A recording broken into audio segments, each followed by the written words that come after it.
creo que esta plática es más para mí que para ustedes, porque el tamiz neonatal, el giro que está llevando en estos últimos años, las tendencias a las que nos está llevando, sí generan una gran cantidad de cuestionamientos y preocupaciones, de tal manera que espero que ustedes como pediatras compartan estas preocupaciones y entre todos pues hagamos algo mejor.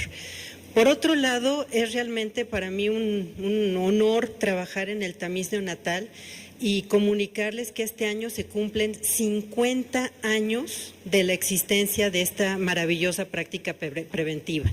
La historia del tamiz neonatal, los años de existencia del tamiz neonatal se cuentan a partir de la publicación del primer gran artículo sobre tamiz neonatal en Estados Unidos, que fue realizado en septiembre de 1963 en la revista Pediatrics, obviamente por el doctor Robert Guthrie. Este doctor Robert Guthrie es el que describe el primer método efectivo de tamiz neonatal.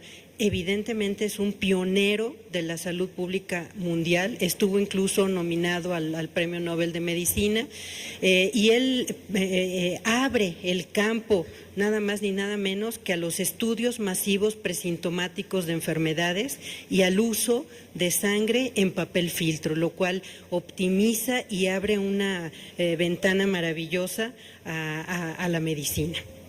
El doctor Robert Guthrie tiene un legado verdaderamente maravilloso. Él murió en el año 95, pero entre las cosas maravillosas que dejó es esto.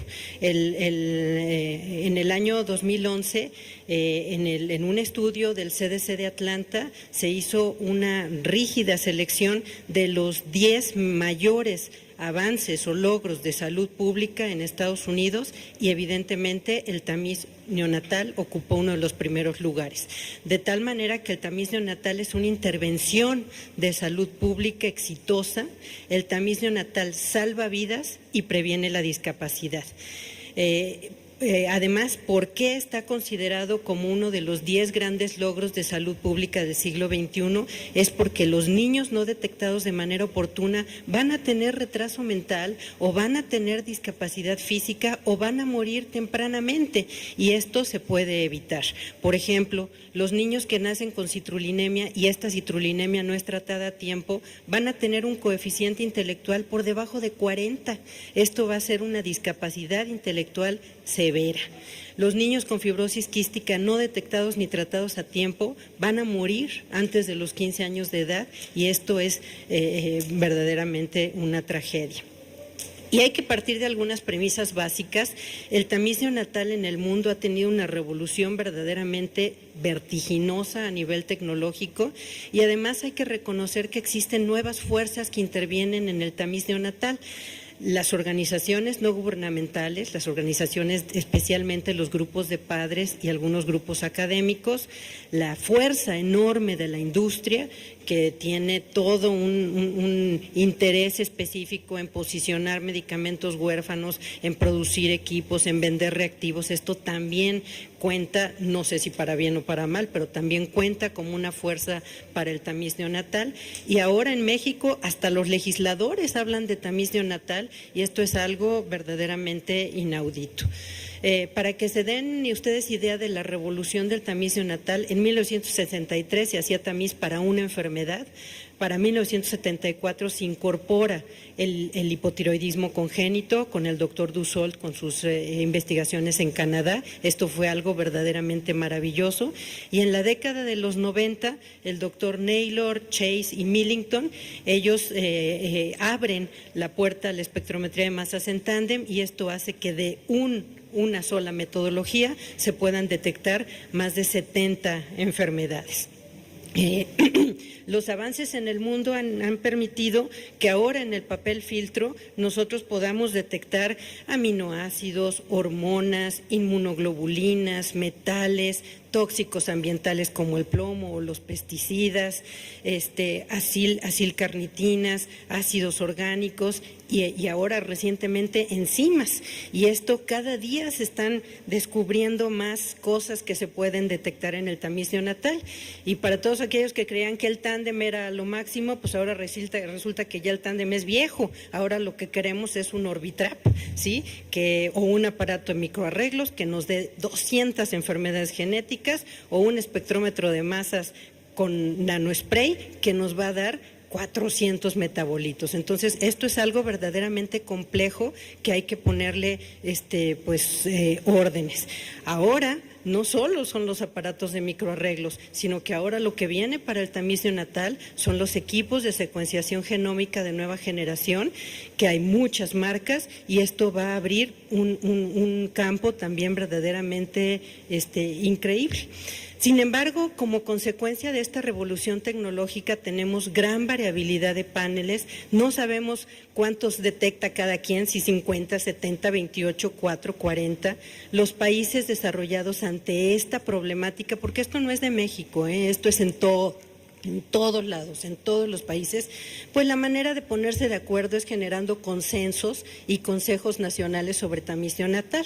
En Estados Unidos hace ya varios años, desde el 2005, 2006, se definió un panel básico de tamiz neonatal que abarca 29 enfermedades más el tamiz auditivo. Este es el mínimo obligatorio para todo Estados Unidos, tiene 8 años de estar funcionando de manera interrumpida y se revisa de manera periódica. Este es el panel de tamiz neonatal empleado de Estados Unidos, que se puede abarcar en 5 grupos, que son endocrinopatías, errores del metabolismo, fibrosis quística, hemoglobinopatías e inmunodeficiencias. Y viéndolo por grupos, pues como pediatras a lo mejor se nos hace un poquito más sencillo entender esto. Sobre este panel de 29 enfermedades hay muchísimos, pero de veras muchísimos. Aquí solo pongo 5 ejemplos, muchísimos ejemplos de estudios costo-beneficio que avalan esta acción de 29.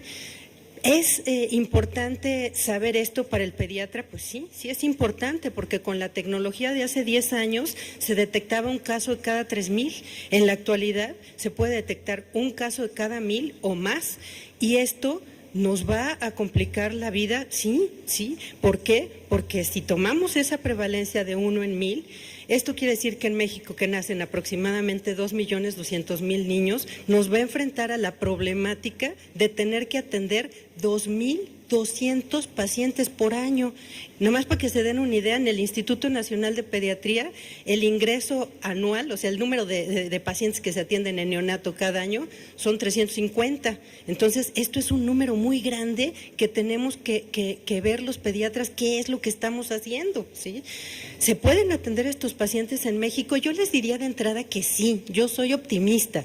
En todos los hospitales de tercer nivel existen especialistas para todas estas enfermedades. Sería absurdo y grosero y una falta de respeto decir que en México no hay un doctor, un pediatra que pueda atender un paciente con fibrosis quística. Sería falto de respeto decir que no hay un médico que puede atender un paciente con una citrullinemia. Si tenemos neurólogos, endocrinólogos, tenemos de todos los especialistas. Por lo pronto, en el Instituto Nacional de Pediatría, todas estas 29 enfermedades del panel, no hay ninguna nueva, no hay ninguna que no hayamos atendido. De todas hemos tenido al menos 1 o 2 casos. Entonces, de que se pueden atender, por supuesto que se pueden atender, y la idea sería atenderlos cada vez mejor. Por supuesto que en otras instituciones también hay especialistas para esto, y si no los hay, se tienen que ir formando y se tienen que ir perfeccionando y tienen que ir caminando hacia adelante y no hacia atrás.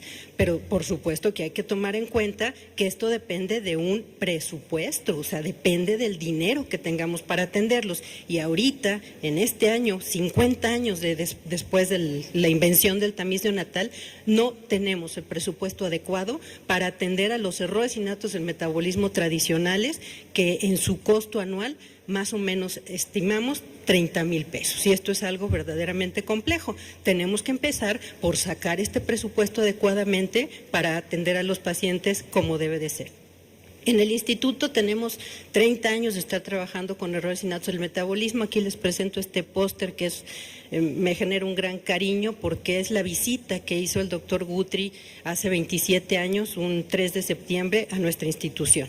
Y esto es un orgullo que pues siempre va a quedar allí. Pero ¿por qué a nosotros en el instituto nos motiva o tenemos la motivación casi, a pesar de que nos pegan y nos dan y nos dicen y nos regañan, ¿por qué seguimos hablando de esto? Porque hemos visto que los pacientes que con errores innatos del metabolismo que llegan tardíamente les va peor, ¿sí? Esta es una pequeña encuesta que hicimos con 281 pacientes en 10 años de nuestra institución, del laboratorio de nosotros. 72% llegaron con diagnóstico tardío, con consecuencias principalmente neurológicas.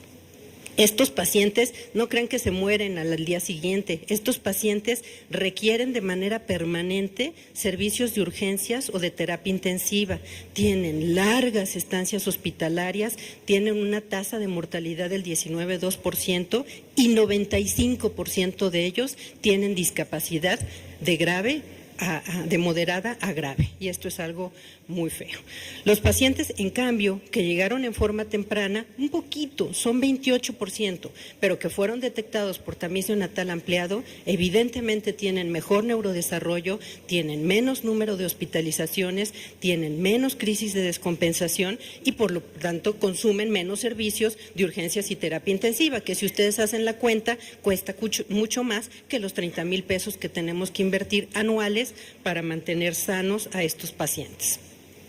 Obviamente, conforme más enfermedades se detectan en el tamiz neonatal, más difícil es hacer recomendaciones generales, pero lo único que yo siempre les digo es, por favor, utilicen su criterio clínico. Esto es lo que ustedes tienen que hacer. Y siempre recuerden que 90% de los niños que se tamizan van a resultar niños normales, ¿sí? Un pequeño porcentaje de niños caen en una zona que le llamamos zona gris, es decir, que el resultado no es concluyente y estos niños tienen que ir a una segunda muestra, y un pequeñísimo porcentaje, 1 o 2% de los niños van a tener que ir a un estudio confirmatorio y tienen que ser enviados a un centro nacional de referencia. Ustedes como pediatras nunca deben de perder de vista esto que ya saben, que es una diapositiva viejísima, pero que la paso, porque tienen que conceptualizar el tamiz neonatal como una cadena de acciones en la que intervienen múltiples operadores y que no es nada más tomar la muestra, sino que es vigilarla, enviarla al laboratorio, recibirla, procesarla, notificarla, localizar al niño, hacer el confirmatorio e iniciar el tratamiento.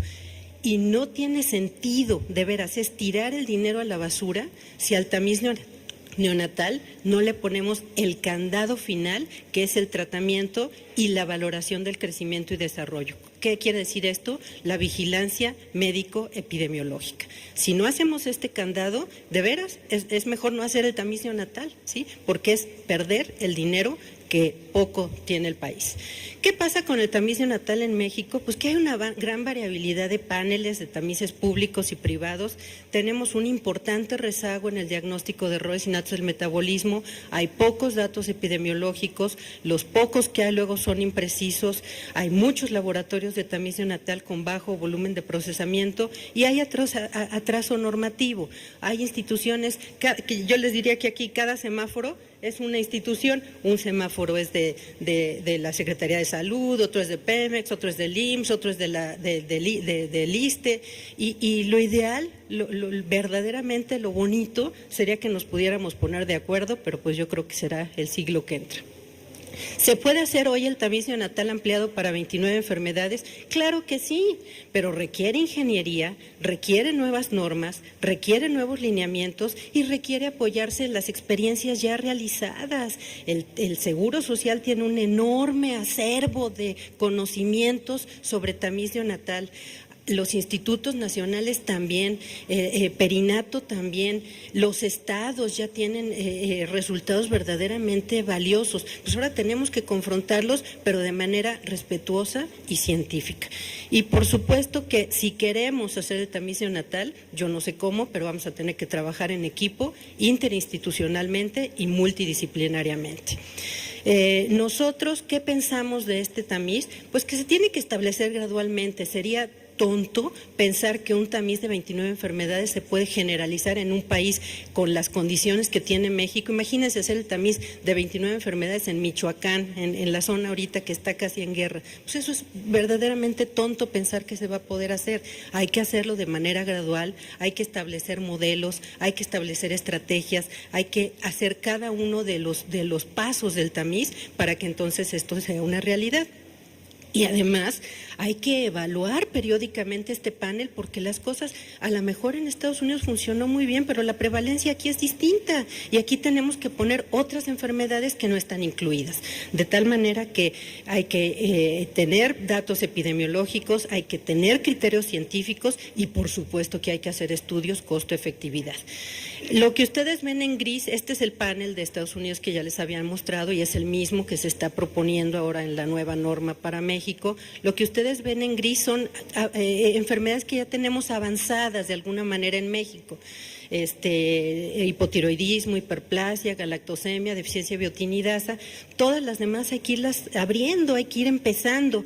Yo tengo esperanza de que esto vaya cambiando poco a poco y estas enfermedades se vayan posicionando de alguna manera. Creo que el que viene muy fuerte es el tamiz para fibrosis quística. El tamiz para fibrosis quística hay que saber un poquito de él. Se practica en muchos países, empezó en Australia y en Nueva Zelanda, después se incorporaron Estados Unidos y Canadá. En muchos países de la Unión Europea se practica. Las investigaciones de este tamiz no es nuevo, se hace desde los años 70. En 1979 se demostró la utilidad del tripsinógeno inmunorreactivo como biomarcador para esta enfermedad y hay muchos algoritmos ya muy bien establecidos, ¿sí? Se puede hacer con tripsinógeno o con tripsinógeno DNA. El confirmatorio se hace con electrolitos en sudor y dependiendo del nivel se establece si se confirma con biología molecular o también hay veces que la biología molecular en la fibrosis quística no es del todo contundente, entonces hay que hacer el seguimiento con electrolitos en sudor. De tal manera que existen ya las estrategias. ¿Cuál es el beneficio del tamiz neonatal para fibrosis? Pues que nos permite dar tratamiento precoz a estos pacientes, antibióticos, nutrición, enzimas pancreáticas. Esto les mejora la función pulmonar, les mejora el crecimiento, les mejora la función cerebral, disminuye los costos por hospitalizaciones y en conclusión los pacientes pueden vivir más y mejor. Además, se evitan odiseas diagnósticas de los padres y permite brindar asesoramiento profesional asesoramiento genético para embarazos futuros. Una preocupación muy grande que me atañe es el tamiz neonatal para enfermedades lisosomales. En México ya se está haciendo, no está recomendado todavía por la Academia Americana de Pediatría. Todas las otras enfermedades sí, esta todavía no. No hay todavía evidencia sólida sobre el beneficio de su detección. Existe gran controversia sobre su inclusión. Es poco aceptado por los pediatras y por los genetistas en general. Y aquí el costo por caso, por cada niño anual, es de 3,5 millones de pesos, ¿sí? Nosotros, a pesar de que trabajamos con estas enfermedades y queremos que los pacientes tengan lo mejor, en este momento no recomendamos el tamiz lisosomal. Y hay muchas evidencias. Aquí les muestro una opinión que salió en el Scientific American el año pasado en julio y que dice que a lo mejor ya se les está pasando la mano, o sea que ya 29 estaba muy bien, pero ya 30 y ahora 35 y después 70 y 40, ya eso probablemente es demasiado. Entonces hay que tener un espíritu crítico y vean los resultados del tamiz neonatal para enfermedad de Crabbe de Nueva York y ustedes juzguen si esto vale la pena hacerlo o no, o hay que buscar otra alternativa. En Nueva York, desde el 2006, hacen tamiz neonatal para enfermedad de Crabbe. Tienen 1 millón de niños tamizados. De este 1 millón de niños encontraron 229 con actividad enzimática baja. De estos lograron confirmar mutaciones en 24. De estos, hasta el momento, 20 van aparentemente sanos. ¿Y esto cuál es la primera enseñanza? Híjole, cuidado, la relación genotipo-fenotipo en los pacientes con errores innatos del metabolismo no es lo predictiva que creíamos. Y de estos 4 niños desarrollaron francos síntomas neonatales de enfermedad de Krabbe. Entonces, uno de ellos, los padres no quisieron hacer nada y el paciente falleció. Otro fue trasplantado, trasplante de células madres neonatales, y se murió por una complicación inmediata del trasplante. Y 2 tuvieron trasplante exitoso. Pero, a ver, ustedes díganme qué quiere decir exitoso. Uno tuvo una progresión inexorable a la enfermedad y otro que está juzgado como éxito hasta los 3 años de vida. Sin embargo, el niño tiene una talla de 1 año y tiene pérdida de las habilidades. Y esto, incluso el primero de Krabbe está publicado en el New England Journal of Medicine. O sea que lo que les quiero decir es que cuidado, tenemos que tener la información correcta y valorarla críticamente. Entonces, para mí en lo personal esto no es un proyecto exitoso. Lo que viene, la tendencia nueva, el tamiz neonatal para cardiopatías congénitas, está verdaderamente emocionante. ¿Por qué? Porque los defectos cardíacos congénitos ocurren en 1% de los recién nacidos vivos, esto es mucho. Cerca de 25% de esos defectos van a requerir tratamiento quirúrgico o cateterización antes del año de edad, por la cual son consideradas como cardiopatías congénitas críticas. ¿Y cómo se hace este tamiz? Es relativamente sencillo, se hace con un oxímetro de pulso, pero no cualquiera, no el que tienen ustedes ahí en su hospital, sino es un oxímetro de pulso que se llama resistente al movimiento, es especial para el tamiz neonatal. ¿Qué cardiopatías detecta este tamiz? Detecta síndrome de corazón izquierdo hipoplásico, atresia congénita de la válvula pulmonar, tronco arterioso, conexión anómala total de la vena pulmonar, transposición total de grandes vasos, tetralogía de Fallot y estenosis congénita de la válvula tricuspidia. En la revista Acta Pediátrica de septiembre va a salir un artículo que escribí con el doctor Jorge Espino Vela sobre el tamiz neonatal para cardiopatías y es de libre acceso, lo pueden buscar en internet. Finalmente, otra preocupación que aquí sí les pido verdaderamente ayuda de rodillas. Resulta que en el transcurso del año hemos recibido ahí en el Instituto Nacional de Pediatría 75 casos de niños chiquitos, ¿sí?, ya sea recién nacidos o lactantes, a los que se les ha negado el tamiz neonatal por ser mayores de 5 días de vida, ¿sí? Todos estos no son del IMSS, son de la Secretaría de Salud. El fundamento del rechazo, sí, ya vi que brincó ahí la doctora Elba Delgado. El fundamento del rechazo es que en el lineamiento de la Secretaría de Salud se establece que la muestra se debe tomar entre el 3.º y el 5.º día de vida, ¿sí? Esto, fíjense, me llegan con esta nota. Paciente masculino de 12 días de edad que estuvo hospitalizado en el Hospital General con diagnóstico de prematurez, motivo por el cual no le fue tomado el tamiz metabólico en dicho hospital porque le niegan el servicio por extemporáneo.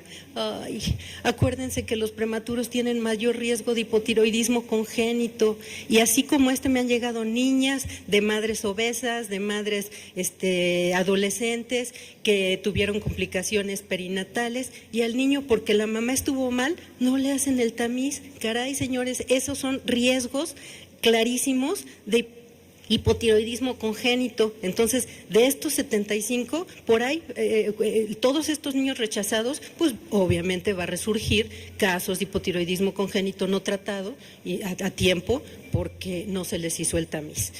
¿Cuál es el momento ideal de la toma de muestra? Pues este es uno de los factores que causan más confusión en México y de veras no debería de ser así. Aunque existen divergencias de opinión y órdenes contradictorias, pues nosotros como pediatras debemos de tener un criterio claro. Y no hay que hacernos bolas, que entre el 5.º que da lo mismo que de cordón. No, ustedes tienen que usar su sentido común y deben de entender lo siguiente. La edad ideal para el tamiz son las bolitas que allá aparecen. Entre el 3.º y el 5.º día, esa es la ventana ideal. Pero no quiere decir que impida hacer el tamiz a otras edades. Hay riesgos distintos. Por ejemplo, si yo tomo el tamiz neonatal muy tempranamente, es decir, el 1.º o el 2.º día de vida, voy a tener riesgos de más falsos positivos de hipotiroidismo congénito, porque la TSH fisiológicamente va a estar elevada y entonces yo lo voy a detectar como caso probable. Y también voy a tener riesgo de que por la pobre ingesta de sustratos metabólicos, ya sea proteínas o carbohidratos o lípidos, haya algún falso de error innato en metabolismo. Pero esto nada más entiendan la palabra riesgo, no quiere decir obstáculo analítico. Y al revés, cuando un niño no es tamizado en esta ventana, el riesgo de una muestra mayor, de una muestra tardía, es más que nada un riesgo logístico. ¿Qué quiere decir esto? Que el resultado pues no me va a caer en periodo ideal. O sea, estamos diciendo que lo ideal sería que tratásemos a todos los niños con hipotiroidismo congénito antes de los 15 días de vida. Si yo le tomo el tamiz al día 12, pues difícilmente, si ese niño fuera un hipotiroideo congénito, voy a dar el diagnóstico al día 15, a lo mejor lo doy al día 18 o al día 20, no importa, es mejor tarde que nunca, ¿sí? Y no hay obstáculos analíticos algunos para procesar estas muestras. Solamente hay una excepción, ¿sí? Las muestras de más de 30 días de vida no son confiables para fibrosis quística. ¿Por qué? Por una razón fisiológica. El analito para esta enfermedad es el tripsinógeno inmunorreactivo y a partir del día 30 de vida, el tripsinógeno, la secreción de tripsinógeno disminuye dramáticamente. Entonces ya no lo voy a poder usar como indicador. Esa es la única excepción. De tal manera que les voy a negar el servicio a los niños que llegan después de 5 días, por amor de Dios, no, ¿sí? No se los nieguen. Ustedes orienten a las enfermeras, orienten a los químicos, orienten a sus colegas y no les nieguen el tamiz.